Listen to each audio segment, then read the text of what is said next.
ठाकुर ब्राह्मण बनिया चोर बाकी सब है DS4। यह लाइन सियासत में काफी फेमस है और इसका अपना अलग ही इतिहास है। लेकिन अब आप सोच रहे होंगे कि हम इतिहास को क्यों कुरेद रहे हैं। तो आपको बता दें कि इंडिया गठबंधन के नेता इसी इतिहास को दोहराने में जुटे हुए हैं। जी हाँ, इंडिया गठबंधन के नेता इन दिनों लगातार हिंदू धर्म को निशाना बना रहे हैं। दरअसल इंडिया गठबंधन के पास ऐसे बयान देने की मुख्य रूप से दो ही वजह है। पहली कि इंडिया गठबंधन के नेताओं को ऐसा लगता है कि जिस तरह भाजपा हिंदुओं की राजनीति करके आगे बढ़ी है, जैसे भाजपा हमेशा सनातन का सहारा लेकर वोट बैंक बढ़ाते रही है, ठीक वैसे ही अगर ये लोग हिंदू धर्म के खिलाफ बयानबाजी करेंगे तो ये वोट बैंक बढ़ाकर आगे बढ़ सकते हैं। वहीं अगर दूसरी वजह की बात करें तो बता दें कुछ वर्ष पहले बसपा पार्टी की तरफ से ठाकुर ब्राह्मण बनिया चोर बाकी सब है DS4 का नारा दिया गया था, जिसका काफी फायदा भी बसपा को हुआ था। तो आइए आपको बताते हैं कि यह पुराना नारा अभी के समय में क्यों जुड़ रहा है। नमस्कार, आप देख रहे हैं द बिहार प्रोजेक्ट और मैं हूँ आपके साथ आत्मजा।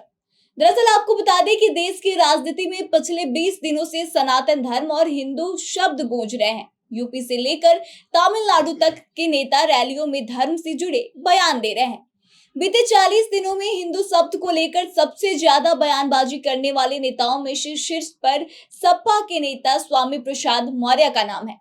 बता दें कि 18 सितंबर को मौर्य हरदोई में संविधान और आरक्षण संरक्षण सेवा के कार्यक्रम में पहुंचे थे। लोगों की खचाखच भीड़ के बीच मौर्य ने जब बोलना शुरू किया तो भाषण के शुरुआती हिस्से में वह संविधान, आरक्षण, रोजगार, अडानी अंबानी के बारे में बोलते रहे।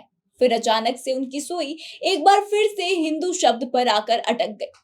इसके बाद उन्होंने कहा कि हिंदू फारसी शब्द है, फारसी में इसका मतलब नीच, अधम होता है। इससे धर्म कैसे मान सकते हैं? हम जिसको हिंदू धर्म मानते हैं वह हिंदू धर्म है ही नहीं। अगर हिंदू धर्म होता तो सबको बराबर का दर्जा दिया जाता। हिंदू राष्ट्र की मांग पूरी तरह से संविधान के विरोधी है। ऐसे मांग करने वाले देशद्रोही हैं। बता दें कि बीते एक महीने में हिंदू धर्म को लेकर स्वामी प्रसाद मौर्य का यह 5वां विवादित बयान था। वैसे आज की पॉलिटिक्स में धर्म और देवी देवताओं से जुड़ी बयानबाजी का यह ट्रेंड बिल्कुल भी नया नहीं है। बता दें कि 1984 के चुनाव से लेकर 2023 तक राजनीतिक दल और नेता धर्म को लेकर अपने बयानों के लिए हमेशा से सुर्खियां बटोरते रहे हैं। धर्म को टारगेट करके यूपी में होने वाली पॉलिटिक्स के कई इतिहास भी है। आइए उनमें से एक हम आपको बताते हैं। ठाकुर ब्राह्मण बनिया चोर बाकी सब है DS4। यह नारा 1984 में बसपा की तरफ से दिया गया था। दरअसल कांसीराम 10 साल से दबे कुचलों की राजनीति कर रहे थे, लेकिन उन्हें कुछ हासिल नहीं हुआ। साल 1984 में उन्होंने ठाना की लड़ाई अब राजनीति से होगी। 14 अप्रैल 1984 को उन्होंने बहुजन समाज पार्टी यानी कि बसपा बनाई। कांसीराम कई बार तल्ख और तीखे नारों के जरिए अपने कार्यकर्ताओं को एकजुट करते रहे। दलितों को भी गोलबंद करने के लिए उन्होंने कई सारे विवादित बयान दिए। उनके बयान तिलक, तराजू और तलवार, इनको मारे, जूते चार से तो सियासी गलियारे में सनसनी फैल गई थी। वहीं कांसीराम का दूसरा नारा ठाकुर ब्राह्मण बनिया चोर बाकी सब है DS4 ऐसा पॉपुलर हुआ कि कांसीराम एक के बाद एक नारा देने लगे। उन्होंने जितनी संख्या भारी उतनी हिस्सेदारी, वोट हमारा, राज तुम्हारा, नहीं चलेगा नहीं चलेगा जैसे कई सारे नारे दिए और परिणाम स्वरूप जो बसपा 1951 में सिर्फ 12 सीटें जीती थी वह 1993 में 67 सीटों पर पहुंच गई। वैसे बाद में यह नारा बसपा के गले की ही हड्डी बन गई और परिणाम देखिए कि आज बसपा की ऐसी स्थिति बनी हुई है कि मायावती किसी भी गठबंधन की हिस्सा नहीं है और यह गठबंधन में जाने के लिए बेचैन भी है। लेकिन अब ऐसे में चर्चा यह चल रही है कि मायावती पप्पू यादव और अश्वनी ओवैसी के साथ मिलकर तीसरा गठबंधन बनाएगी।